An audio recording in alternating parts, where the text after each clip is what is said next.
ഇന്നത്തെ റെസിപ്പി നല്ല സിമ്പിളായിട്ട് ഉണ്ടാക്കിയെടുക്കാൻ പറ്റുന്നൊരു റെസിപ്പിയാണ്. വൈകുന്നേരം ചായയുടെ കൂടെയൊക്കെ കഴിക്കാൻ പറ്റിയിട്ടുള്ളൊരു അടിപൊളി റെസിപ്പിയാണ്. അപ്പോൾ നമുക്കിതെങ്ങനെ റെഡിയാക്കുന്നതെന്ന് നോക്കാം. അതിനായിട്ട് ഞാൻ 4 മുട്ട പുഴുങ്ങിയെടുത്തിട്ടുണ്ട്. ഇനി ഇതൊന്ന് കത്തി വെച്ചിട്ടൊന്ന് വരഞ്ഞു കൊടുക്കാം. അപ്പോൾ ഞാനൊരു മുട്ട ഇതുപോലെ വരഞ്ഞെടുത്തിട്ടുണ്ട്. ഇനി ബാക്കിയുള്ളതും കൂടെ നമുക്കിതുപോലെ ഒന്ന് വരഞ്ഞെടുക്കാം.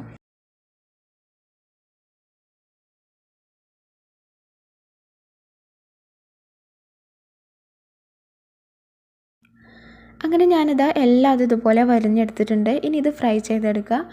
അതിന് വേണ്ടിയിട്ട് ചൂടായ പാനിലേക്ക് 1 ടേബിൾ സ്പൂൺ വെളിച്ചെണ്ണ ഒഴിച്ചു കൊടുക്കുക. വെളിച്ചെണ്ണയിൽ ഫ്രൈ ചെയ്യുമ്പോഴാണ് ഒന്നും കൂടെ ടേസ്റ്റ് ഉണ്ടാവുക. ഇനി എണ്ണ ചൂടായി വന്നാൽ ഫ്ലെയിം ലോ ഫ്ലെയിമിലാക്കി വെക്കുക. ഇനി ഇതിലേക്ക് 1/4 ടീസ്പൂൺ മഞ്ഞൾപ്പൊടി ചേർത്ത് കൊടുക്കുക. പിന്നെ 1 ടീസ്പൂൺ മുളക് പൊടി, 1/4 ടീസ്പൂൺ ഗരം മസാല, പിന്നെ 1/2 ടീസ്പൂൺ ചിക്കൻ മസാല കൂടെ ചേർക്കുന്നുണ്ട് കേട്ടോ.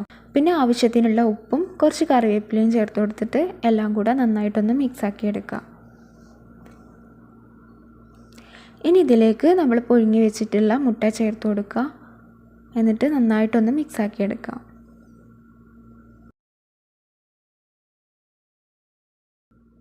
ഇത് നന്നായിട്ട് മിക്സാക്കിയതിന് ശേഷം ഫ്ലെയിം ഓഫ് ചെയ്ത് കൊടുക്കുക. ഇനി ഇതുപോലെ അടച്ചു വെച്ചിട്ട് ഇങ്ങനെ നന്നായിട്ട് ചുറ്റിച്ചു കൊടുക്കുക. അപ്പോൾ മസാലയ്ക്ക് എല്ലാ ഭാഗത്തും നന്നായിട്ട് തന്നെ പിടിച്ചു കിട്ടും.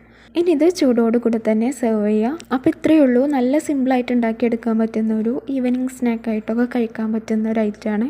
അപ്പോൾ എല്ലാവരും ട്രൈ ചെയ്ത് നോക്കാം കേട്ടോ. വീഡിയോ ഇഷ്ടപ്പെട്ടാൽ ലൈക്ക് ചെയ്യുക, ഷെയർ ചെയ്യുക. ഇനിയും ഇതുപോലത്തെ റെസിപ്പീസിന് വേണ്ടിയിട്ട് ഈ ചാനലൊന്ന് സബ്സ്ക്രൈബ് ചെയ്ത് സപ്പോർട്ട് ചെയ്യുക. താങ്ക്